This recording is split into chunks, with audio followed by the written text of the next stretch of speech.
முஸ்லிம்ங்கிறவர் கேட்குறாரு, ரசூல் ஸல்லல்லாஹு அலைஹி வஸல்லம் அவர்கள் ஹாலித் ஒரு நீண்ட கட்டுற மாதிரி ஹதீஸ் முழுசாக எழுதியிருக்காரு, தேவையில்லை. ரசூல் ஸல்லல்லாஹு அலைஹி வஸல்லம் அவர்களும் ஹாலித் இப்னு வலீதும் சேர்ந்து சபையில் இருக்கும் பொழுது உடும்பு கறி கொண்டாந்து வைக்கிறாங்க. ரசூலுல்லாஹ் சாப்பிடல, ஹாலித் இப்னு வலீது சாப்பிட்றாரு. ஹலாலான்னு கேட்கும்போது ஹலால் தான், நான் சாப்பிட மாட்டேன் என்று ரசூலுல்லாஹ் சொன்னாங்க. இதை இந்த ஹதீஸை வச்சவரன் கேட்குறாருன்னா, இதன் அடிப்படையில் முதலை சாப்பிடலாமான்னு கேட்குறாரு. கேள்வி என்ன? இதன் அடிப்படையில் உடும்பு சாப்பிடலாம்னு ஹதீஸில் அனுமதி இருக்குது. புகாரி 5391 ஹதீஸில் அவர் சொல்கிற ஹதீஸு அதில் இருக்க தான் செய்யுது. உடும்பு ரசூலுல்லாஹ் சாப்பிடலை, ஆனால் அடுத்தவங்க சாப்பிட்றத ஹராம்னு சொல்லலை, ஹலால்னு சொல்லிட்டாங்க. அதனால் உடும்பு சாப்பிட்லாங்கிறதுனால முதலையை சாப்பிட்லாமான்னு கேட்குறாரு. இப்படி முடிவெடுக்க முடியாது. உடும்பு சாப்பிட்லாம்னா உடும்புக்கு தான் அது பொருந்தும். முதலைங்கிறதுக்கு அது முதலையுடைய தன்மையை முற்றிலும் வேறானது. அது முதலையை சாப்பிட்லாமாங்கிறது நீங்கள் தனியாக தான் பார்க்கணும். இந்த உடும்பை வச்சுக்கிட்டு முதலையை சாப்பிட்லாமா, ஓனானை சாப்பிட்லாமா, அந்த பச்சோந்தியை சாப்பிட்லாமா, அதே மாதிரி இருக்குன்னு நிறைய அப்படிலாம் நீங்கள் பேச முடியாது. உடும்புக்கு வந்தால் உடும்பு தான், அதோடு நிறுத்திக்கிறணும்.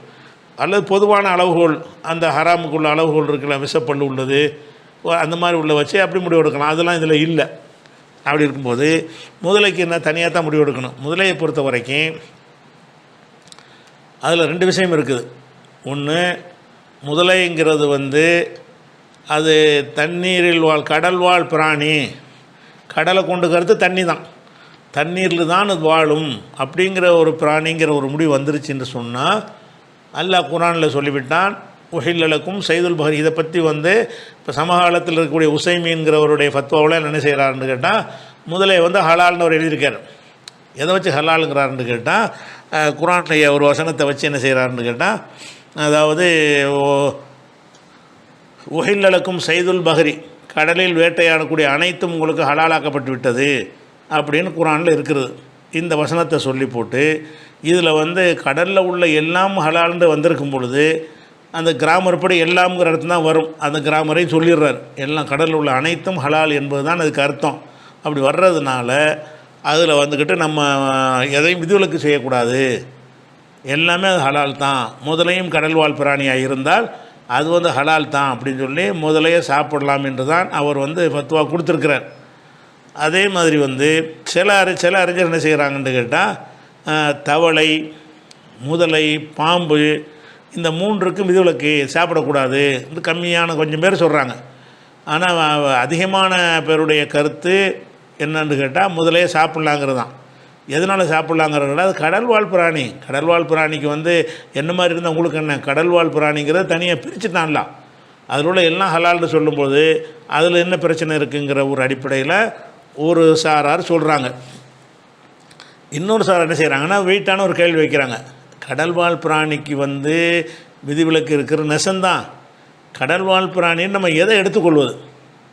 கடலில் தான் வாழுமா? கடலை தவிர வேறு இடத்துல வாழ முடியாது. அப்படி இருந்தால் தான் அதை கடல்வாழ் பிராணின்னு சொல்லணும். நீங்கள் மாதக்கணக்கில் தெருவில் போட்டாலும் முயல் நின்றுக்கிட்ட முதல்ல சாவாது. தண்ணியில் தான் வாழணுங்கிற ஒரு கட்டாயம் கிடையாது. தண்ணிலையும் வாழும். தண்ணிலையும் வாழ்வதோட தரையிலையும் வாழும் என்று சொன்னால் அது கடல்வாழ் பிராணிகள் அது வராது. கடல்வாழ் பிராணிகள் தரையில் வந்தால் அது அந்த சுவாசிக்க முடியாமல் நெஞ்சர்னு செத்துறணும். ஆனால் இதுக்கு என்ன இருக்குதுன்னு கேட்டால், அந்த தரையில் வாழக்கூடிய பிராணிகள் மாதிரியே என்ன செய்கிறது, பெரும்பாலும் முதல் இப்படி இருக்கும், வெளியில் வெயிலில் இலைப்பாரி கொண்டிருக்கும், மணிக்கணக்கில் வெயிலில் கிடக்கும் அந்த பாட்டுக்கு. அப்படியெல்லாம் இருக்கிற அந்த முதலை பண்ணையெல்லாம் நீங்கள் பார்க்குறீங்க. அப்போ தண்ணியில் தான் இருக்குங்கிற ஒரு நிலை இதில் இல்லாதனால இதை கடல்வாழ் பிராணின்னு நம்ம சொல்ல முடியாது. கடல்வாழ் பிராணிக்கு அர்த்தம் கடலில் மட்டும்தானே வாழணும். இது கடல்லையும் வாழுது, வெளியிலையும் வாழுதுங்கும்போது பொதுவாக அந்த கோரைப்பல், விஷப்பல்லுடைய அளவுகளை தான் இதுக்கு பொருத்தணும். இதுக்கு விஷப்பல் இருக்குது, இதுக்கு கூர்மையான விஷப்பல் இருக்கிற காரணத்தினால முதல்ல சாப்பிடக்கூடாதுன்னு சிலர் சொல்கிறார்கள். இதுதான் எனக்கு பொறுத்த வரைக்கும் சரியாக தெரியுது. ஏன்னு கேட்டால், இது கடல்லையும் தரையிலையும் வாழ்ந்தால் அது எப்படி கடல்வாழ் பிராணின்னு சொல்ல முடியும்? கடலில் தான் வாழுதுன்னா கடலில் தான் வாழணும். வெளியே வந்துருச்சுன்னு சொன்னால் அது கடல்வாழ் பிராணிங்கிற வெளியே கொஞ்ச நேரத்துக்கு உயிரோடு இருக்கிற விஷயம் வேறு. எந்த மீன் எடுத்தாலும் கொஞ்சம் நேரம் துடிச்சிக்கிட்டு தான் இருக்கும். அது சாவதற்காக துடிக்குமே தவிர இயல்பாக அது இருக்க முடியாது. இயல்பாகவே முதலையெல்லாம் இருக்கும். முதலை, தவளை இதுகளெல்லாம் என்ன இயல்பாகவே வெளியில் இருந்துக்கிட்டு இருக்கும். பாம்புகள், தண்ணியில் இருக்கிற பாம்பு தரையில் விட்டால் தரையிலே இருந்துக்கிட்டு இருக்கும். அதே மாதிரி வாழும், அதே மாதிரி ஓடும். நாள் கணக்கில் தரையிலே ஓடிக்கிட்டு இருக்கும். அப்போ தரையிலும் தண்ணீரிலும் எந்த ஒரு பிரச்சனையும் இல்லாமல் வாழும் என்று சொன்னால் அப்படியான பிராணிகளை வந்து கடல் பிராணிகள் நம்ம சேர்க்கக்கூடாது அப்படின்னு ஒரு சாரார் சொல்கிறாங்க. கொஞ்சம் பேர் தான் சொல்கிறாங்க. அது வந்து சிந்தித்து பார்க்கல இது கொஞ்சம் கரெக்டாக தெரியுது. ஏன்னா இது கடலில் வந்து முதல்ல எப்படி கடல் வாழ் பிராணின்னு சொல்கிறது, கடலுக்கு வெளியே இருந்து வாழுமே. கடல்னால் தண்ணி தான், குளத்தில் உள்ளதும் சேரும், அது விளக்கியிருக்கோம் முன்னாடி. அப்போ கடல் வாழ் பிராணிங்கிறது நீரில் வாழ்வதுன்னு வச்சுக்கிறோங்க.